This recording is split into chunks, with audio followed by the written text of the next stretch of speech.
in response to the Israel's attacks on Lebanon. The closure of that waterway, which is at the southern end of the Red Sea and a gateway to the Suez Canal, could further disrupt global trade, oil prices, gas prices, diesel prices.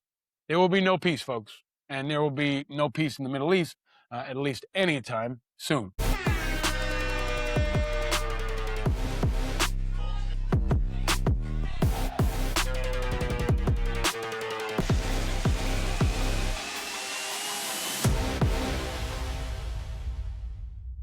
Welcome to Independent Americans. Welcome to episode 538.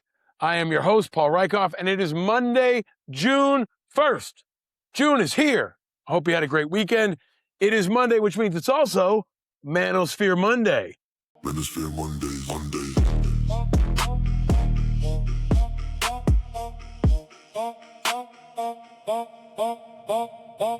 I love that little pop of graphic and music. Shout out to Chris Rosenthal for creating that. Since it is June 1st, it is also the start of Pride Month. So happy Pride Month to everybody around the country and around the world. I think this will be one of the most important Pride Months of our lifetime. We'll have more on that throughout the month. I'm coming to you today from New York City, USA, and the weather is good, like really good. It's a good way to start the week. It's a good way to start the month. We're going to need it because there's lots of chaos. And today's artist is the great hip-hop band Mobb Deep, because 31 years ago, they dropped Survival of the Fittest.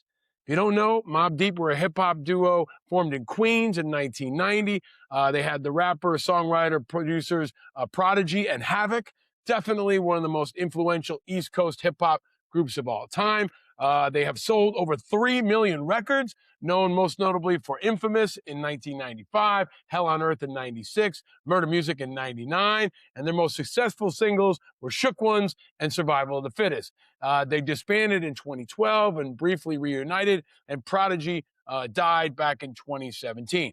But there's a line from it that says, "There's a war going on outside, no man is safe. You could run, but you can't hide forever from these streets that we done took. You're walking with your head down, scared to look. You're shook because they, oh man, I'm butchering it. I can't do it, but you're shook because ain't no such things as halfway crooks." That is a warning for our time. It's a war going on outside every day. There are lots of crooks everywhere. You want to put your head down. You're scared to look, but you got to keep going. You got to keep pushing. And I'm going to help you do it. I'm going to help you navigate it. I'm going to help you bring the thunder like Mobb Deep did every time, and they had much better lyrical execution than me, but I'm going to try to have some better lyrical execution throughout this show. A quick one to start our Monday as I bring you the 5 I's. I bring you every single episode: independence, integrity, information, inspiration, and impact. No guest today, just me and you. There's a war going on outside, but we're going to get together and get through it and stay vigilant. All right. It was a big weekend around the Rieckhoff house. We have playoff baseball going on. We have flag football. Friday night, we took 500 kids from our Little League to the Mets game, which was challenging, but amazing. Thank you to the Mets who let us walk on the field. And thank you to the Mets for ending it with a walk-off home run and then fireworks. There were fireworks. So if you've ever been to a big league stadium when they have fireworks on Friday, I highly recommend it. And shout out to my nephew Jaxon and the John Jay baseball champions who beat Grand Street in a 2-out-of-3 series over the weekend, and they are going to the New York City Championships to take on Tottenville on Saturday. Huge wins, 3 close games. Kids played hard on all sides, but I think it was a really good break from what we're facing because baseball is needed. Baseball is an escape, a form of unity, a form of joy, and we need that joy because we got to stay vigilant in getting into our top topic.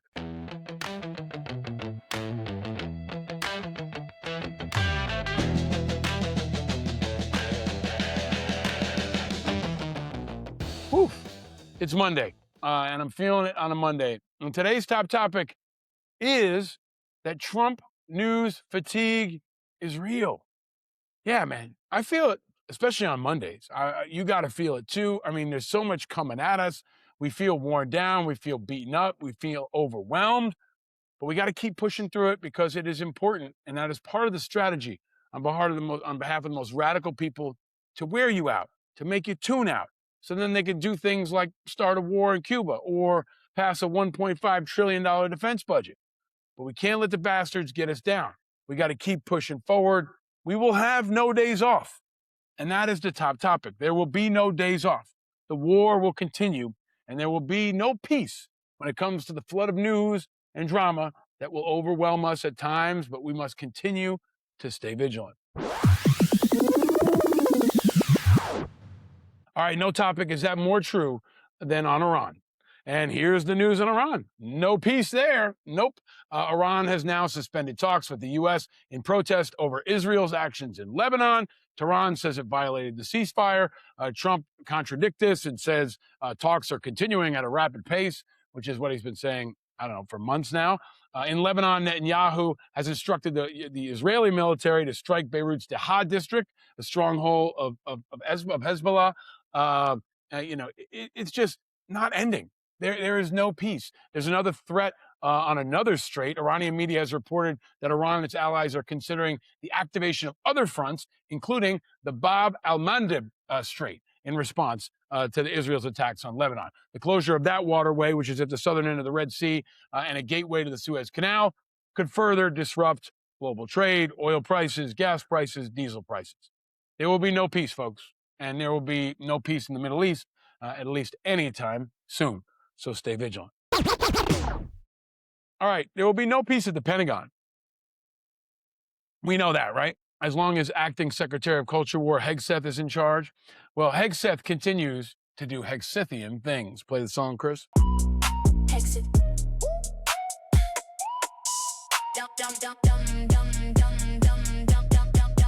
Hegseth. Hope that song gives you a bit of boost on a Monday. I need it. But there's breaking news from the New York Times and now other places that Secretary of Defense Pete Hegseth has blocked the promotions of at least 7 Navy officers in a move that targeted women and minority officers. This is no surprise. Greg Jaffe, the great reporter at the Times, says that Hegseth strikes female and black Navy officers from the promotion list. The net result, a slate of 22 new one-star admiral nominees that bear little resemblance to the broader force these officers will help lead. The list has 0 women.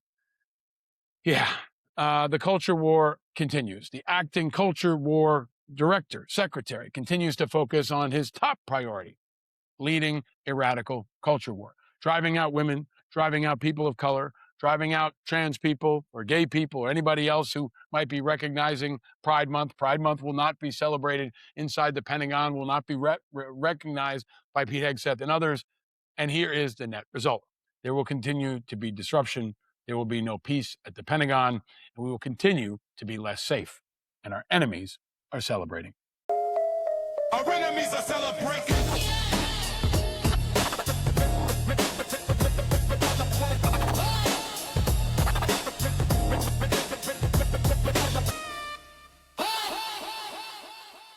All right, no peace is the theme for today. There'll also be no peace for the Democrats because Graham Platner, Marine Corps veteran in Maine, has got some more headline problems.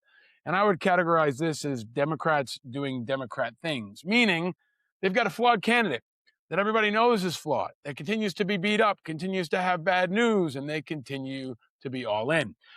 Graham Platner's wife flagged sexually explicit text to his Senate campaign. This was reported by the Wall Street Journal and others.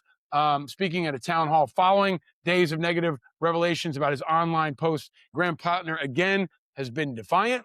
This complicates a critical Senate seat. He's had the Nazi tattoo issue, he's had the online posting issue, and now he's got the sexting problem. Cory Booker, the Democrat from New Jersey, said on Sunday that he has concerns about Platner. That guy has questions to answer. That's what campaigns are for, he said on This Week. Now, Platner's wife put out a statement that I thought was very effective. She just spoke straight to video. She was swatting away black flies, but she said she was deeply hurt after the details of her husband's messages to other women became public, accusing a former campaign official and confidant of betraying her trust. Amy Gertner is Platner's wife. I think she's uniquely effective. She's very sympathetic and she's very persuasive. But here's the bottom line. Platner has no prior political experience. He hasn't been vetted before. He will be in one of the most expensive Senate campaigns in history. And he's already got some pretty tough stuff out there. He continues to draw big crowds. The question is, can he overcome that stuff in Maine? Can he overcome being a Democrat in Maine? I've long said that he would probably be better off if he just ran as an independent. But the truth is, he's running as a Democrat, and he will be challenged quite fiercely. I welcome him to come on this show. I've invited him a number of times. I'll give him a fair shake. Susan Collins, the Republican, is also welcome to come on this show. But watch this space, folks. There will be no peace around this area, so stay vigilant. Independent Americans, the 2026 primaries are taking shape, and you can trade on the biggest political races on Kalshi. On Kalshi, you can trade major primaries, election outcomes, and the biggest political storylines as they happen. This is something I've wanted to incorporate into my show for a long time. Because if you listen to the show, if you watch the show, you know what's going on. And you might want to try to put a bet on it. Everybody else is betting on it. They're betting on sports, and a lot of folks are betting on politics, and you've got a shot too. For example, in this week's California primary, will Javier Becerra win the governor's race in the primary? Right now, Becerra is currently trading at 87%, which means a $100 trade would pay out $113.89 if he wins the election. He'll have to beat Steve Hilton, Tom Steyer, Chad Bianco, Antonio Villagrosa, Eric Swalwell, Katie Porter, and a whole bunch of others. But you can place your bets and you can win. You can also bet on when will traffic at the Strait of Hormuz return to normal. Will it be before January 15th or June 15th, or will it be after? If you say it's before June 15th, there's a 4% chance. A $100 bet would make you $598.37. This is the kind of stuff you can bet on Kalshi's political market. Let me give you a fun one for this week in particular. Will Trump attend an NBA Finals game? Will he do it or not? In any game, San Antonio or New York. There's a 60% chance right now. So a $100 bet would pay out $159.57. I'm betting that he goes. What are you doing?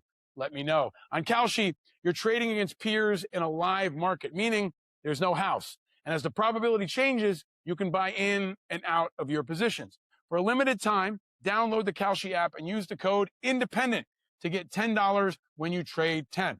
That's independent in honor of independent Americans and our very vigilant listeners and viewers. If you use the code INDEPENDENT, you get $10 when you trade 10. That's Kalshi, Kalshi, Kalshi. Trade on anything. 18 and over, restrictions and eligibility apply. Event contract trading involves risk and may not be suitable for all investors. Prices, values, and available markets may differ from those mentioned. For more information, see kalshi.com/regulatory. Place your bets, people, and declare your independence with Kalshi. All right. There will also be no peace around sports, any kind of sports, the World Cup, the NBA Finals, baseball, football, UFC, you name it. The intersection of sports and politics is now normal. It is every day. It's not going to change. It's not just going to blow over because Trump is not going to let it. This is a guy who's having a UFC fight on the lawn of the White House. And he's frequently tried to attach himself to athletes. He loves stars. He loves celebrities. And he will try to glam onto or stick his claws into anybody he can. And recently, that has included young Jaxon Dart, the quarterback from my New York Giants, a guy I have been rooting for.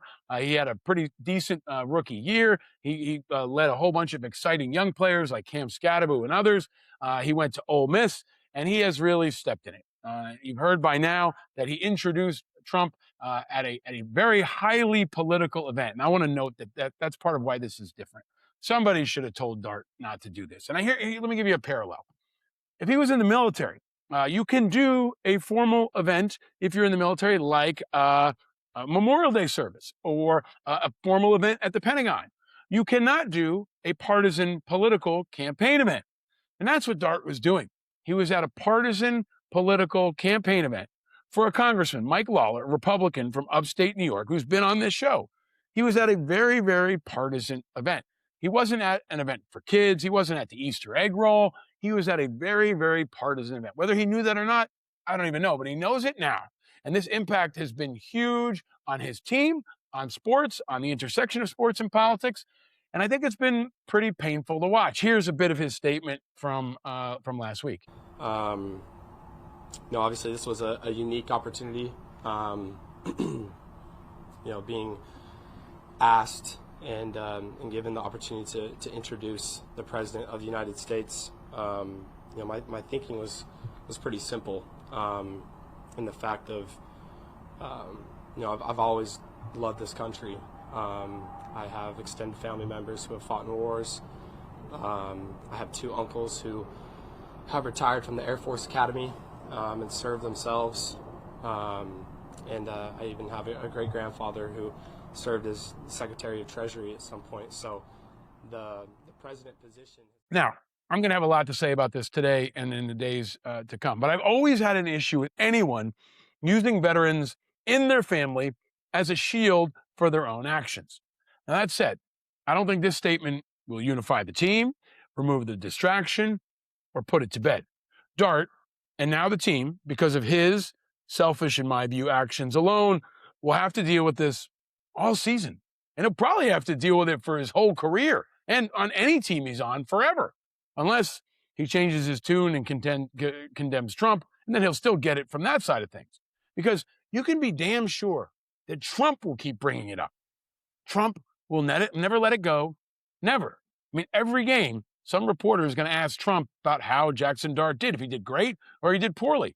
And I don't think Trump's going to say, you know what, he's a football player, I'm going to leave him alone and let him focus on football. No. He's going to talk about what a big supporter he is, how much he loves him, how muscular he looks. And this is what happens when you stand with Trump and when you put him ahead of your team, any team.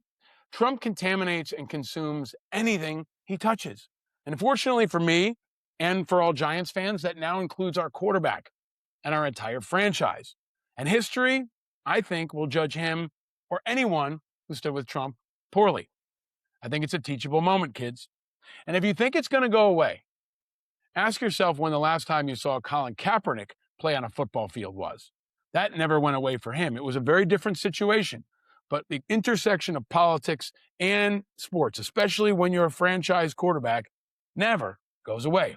And there's another side of the story, of course. The other top draft pick, Abdul Carter, addressed Jaxon Dart's comments, and he also mentioned Trump's name, unlike Dart. And here's a bit of his statement. So first off, I want to say that some things are bigger than football, and this is one of those things. Jaxon is one of our leaders. He's the face of our franchise. He not only represents himself and what he does, but he represents all of us. And that goes for anybody who wears a Giants uniform. But if he chooses to align himself with a man like President Trump, it's my responsibility, based on what I believe and what I stand on, to not only show my teammates that I'm against that, but to show the world. And that doesn't mean that we have to spread hate. It doesn't mean that me and Jaxon hate each other or we have beef. I sit next to Jaxon every day. Every team meeting, we close, we talk. We just, as long as we make sure we got the same goal as a team and our goals align, which they do, and I feel like that's all that matters. So I just want to move past this, and yeah, that's it.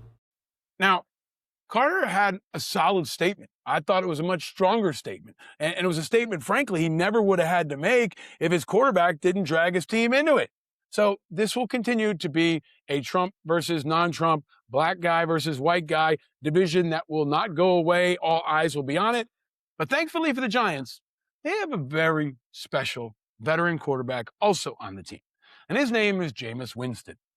If you've never heard Jameis Winston talk, you are missing out. He is a bolt of joy and light and personality that will have a very bright future long after he's done playing football. And as usual, Jameis Winston had something to say. Play the clip, please, Chris. But we have to support each other. We have to promote love, because love is a stronger feeling than hate. And eliminate these unwanted opinions. Everybody has something to say. But how many people are willing to act on change? How many people are willing to be the change that they desire to see, instead of just pointing a finger and saying, oh, he said this, let's cancel him. Oh my God, he believes this. Oh, we gotta get him. That was uncomfortable, wasn't it? And that's how it happens. You educate, you grow from it, you build calluses. So maybe there's a silver lining that the Giants have Jameis, and the world will get to hear him talk more, because there's nobody like Jameis. But how long before Dart gets injured or is out and gone and replaced by Jameis? Dart has become kind of the white opposite of Kaepernick. They'll be burning his jersey in some places and buying them, of course, in others, but he'll always be a distraction. I don't know if he'll ever recover, unless he becomes a successful QB in a super white market, and then still. And ignorance and racists will always have something to say. And welcome to the great reveal of what I think is a generation of Charlie Kirk acolytes. There's a generation of guys like Dart who grew up maybe as Republicans, maybe grew up listening to Charlie Kirk and never really tested their ideas in a public place like the New York media market. Well, now they're going to find out. And as if it's not bad enough, the Giants have made things even worse by today signing controversial former wide receiver Odell Beckham Jr. Incredibly talented player. I've watched Odell Beckham closely. I celebrated him when he was on the Giants, but he is not exactly the kind of guy who will smooth out the waters and put things to bed. He is another distraction. If he does great, if he does poorly, Odell Beckham will not shut his mouth and he will not make that locker room any more calm. As if this team didn't have enough drama around it. You may not even be a football fan, but you're going to hear a lot more about the Giants. You're going to hear a lot more about Odell Beckham, about Abdul Carter, and about Jaxon Dart because of one man, Donald Trump. Stay vigilant. Stay vigilant. Stay vigilant. There really will be no peace around sports, and that includes the NBA Finals. I'm going to talk a lot about sports in the next couple of weeks because it will be at the front of the political pages as well, especially the NBA Finals. As I covered last week, Trump is threatening to come to the NBA Finals. We will see if he follows through on that. Kathy Hochul is firing back every time she does. It's pretty sloppy. And now Texas Governor Greg Abbott is getting in on it. He posted a meme over the weekend that said, Spurs about to dunk on Knicks, like Texas has been dunking on New York. Go Spurs, go. And then it's got Governor Abbott in the back. It says, Governor Abbott takes it to the hoop. If you don't know, Governor Abbott is in a wheelchair. He is wearing a Wembanyama jersey, and he is dunking on Kathy Hochul, who is wearing a number 1 jersey, looking like she's getting dunked on, posterized, and Donald Trump is sitting in the front row laughing with a bunch of white guys in suits, as he normally is. And Kathy Hochul has fired back, but what the fuck? Is this what we're going to have to deal with for the next 2 weeks of the NBA Finals?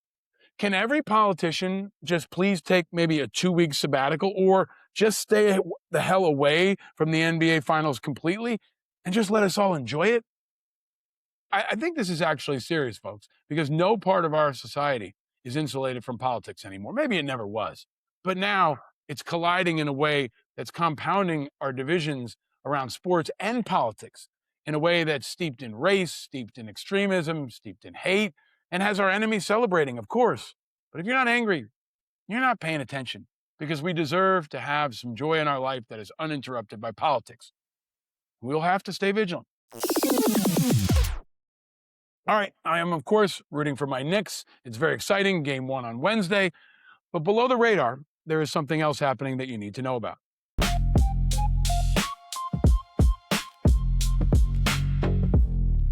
There's no peace when it comes to the press and the free press, and Trump is still waging war against the free press, and he continues to win. There's breaking news from the New York Times that Scott Pelley, the anchor of CBS 60 Minutes, has accused his new boss of murdering 60 Minutes. There was a staff meeting, and Mr. Pelley, a correspondent for the long-running Sunday news show, blasted Bari Weiss, the new CBS editor-in-chief, and Nick Bilton, the show's new executive producer.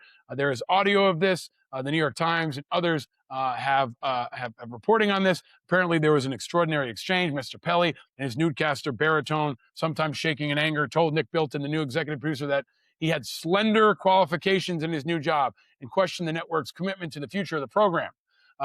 It was a pretty bad day for everybody. This comes on with what Mr. Pelley called Black Thursday, when CBS fired Tanya Simon, the previous executive producer, along with Sharon Alfonsi and Cecilia Vega, 2 of the show's long correspondents. Mr. Bilton, according to the recording, said, that is why I'm here. This is why we are all here. The rumors are spreading, and I'm going to turn the show into 61-minute episodes. That it's going to be like TikTok. That's not changing. The show is going to stay exactly like it is for now. And then he warned that broadcast was becoming obsolete.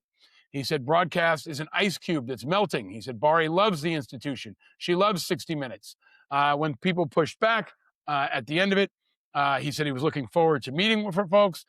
He said that he had been prepared for conversation and was aware of the the staff's feelings. And then there was a talk about who was being rude, who was not being rude. And then Bilton moved to conclude the meeting, and he asked people to enjoy the bagels. He said, I want to thank everyone for coming graciously. I look forward to talking to you in a one-on-one setting as these meetings are scheduled, and enjoy the bagels. Yeah. Well, look, I think Scott Pelley is not wrong. And Scott Pelley actually did a piece on my unit in Iraq back in 2003 or 2004. They embedded with us. They talked to us about the growing insurgency. I've always found Scott Pelley to be a good reporter and the 60 Minutes team to be of the highest level of integrity. But that's obviously changed now. But I think he's right. 60 Minutes is already dead. And so is CBS Radio. And so is CBS News. And that was always the plan. Trump's war on the free press has been very successful. And the wins are stacking up. PBS funding, Corporation for Public Broadcasting funding, turning Twitter into X, shutting down Stephen Colbert, putting a chill across the entire press. He's winning. And his war on the press continues to march on. And it's a bad time for our democracy. It's a bad time for the free press. But we must continue to push back, and we must continue to stay vigilant. All right, there will be no peace when it comes to any of this. I will have episodes throughout the week, but let's hit on sports for a quick second on this Manosphere Monday. I just want to say this NBA Finals should be extraordinary. Wemby did an amazing job in Game 7. He's the most exciting player maybe in sports. And I think that, Shai Alexander may never get another win unless Wemby gets hurt, because the Spurs are incredible. Across the board, we've never seen anything like Wemby. Wow. And it's going to be really fun to have him in New York City for the finals. The Knicks are ready. It's going to be a great clash. It's like 1999 all over again. And it'll be a time for us all to try to come together and enjoy the finals, but maybe also stay vigilant. All right. It can be exhausting, all of it. And I'm always going to try to give you something good. Something good, oh, something sweet. Feel the fire, And this is a sports-related something good. This weekend in New York was the Fun City Bowl.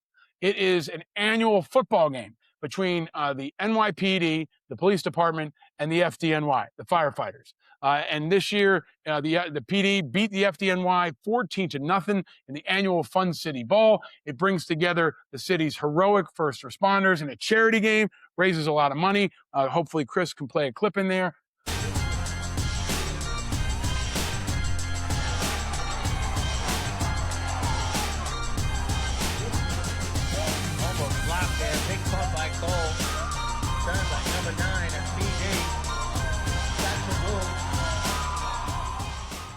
But it was a great example of how people can be divided on the field and come together after. It's kind of like the cops and firefighters version of the Army-Navy game. But it's a reminder that there are still helpers out there. Even when there is no peace, there are people who continue to run in when others run out, and continue to do more to raise money for charity, to inspire young people and show folks what is possible if we all come together and stay vigilant. All right, it's going to be a big week ahead. I want to read something from a mailbag. This is a new segment I'm going to do. From time to time, I will read mailbag stuff. And I hope that you will send me notes on social media. You can go to independentamericans.us. But an anonymous person who asked me not to read his name had this note for me. Hey, Paul, big fan of you, the podcast, and your support of veterans. On today's podcast, you mentioned the record-breaking proposed military budget, but said that at least the troops were getting a pay raise. You know who's left out of that budget? DOD civilians. I'm a combat veteran of Desert Storm and a DOD civilian. Veterans compose about 45% of the DOD civilian workforce. For FY26, active duty troops received a raise of 3.8, while the raise we got 1%. This year, we're not even mentioned in the budget. Please bring this into the light. The DOD civilians, of which 55% are veterans, are getting the shaft by this administration. You have my continued support, brother. But please mention this in a future episode without using my name. Rock on. You got it, brother. I just did that. I read your note. I appreciate your note, appreciate your service, appreciate you flagging it for me. We will continue to stay on it, and we will continue to have your back, and we will continue to stay vigilant. All right, we are daily now. We hit number 15 on the podcast charts. If you don't know the deal, subscribe wherever you're listening, and find us on Patreon, find us on Spotify, find us on YouTube, and subscribe to the Morning Independent, our free newsletter every single morning in your inbox, completely free. Also, free of partisanship, corporate influence, and spin. America's divided, but here at Independent Americans, we are working to change that, adding light to contrast the heat of all the other political shows. If you're now among the 45% of Americans who are independent, this is your jam. Our independent movement is hope for the future. Country over party, people over politics, light over heat. Every single week, we are trying to bring peace, even when it's hard to find. Our movement is growing, and our hope is the oxygen of democracy. If you enjoyed this episode, please share it far and wide and invite others to declare their independence. Big shout out to Kalshi. Thank you for stepping up to support this podcast. Thank you to all of our sponsors and all of our Patreon members who help us keep bringing independent spirit to the masses. But invite others to declare their independence like you have, and stay vigilant, my friends, because eternal vigilance is the price of freedom. No, you're not alone in your vigilance. We're all vigilant, and we're all in this together, even when there's no peace, even when we're worn out. I'm your host, Paul Rieckhoff. Thank you for tuning into Independent Americans. I will see you tomorrow with a brand new show. Happy Monday. Enjoy the start of June. And stay vigilant, America. Stay vigilant.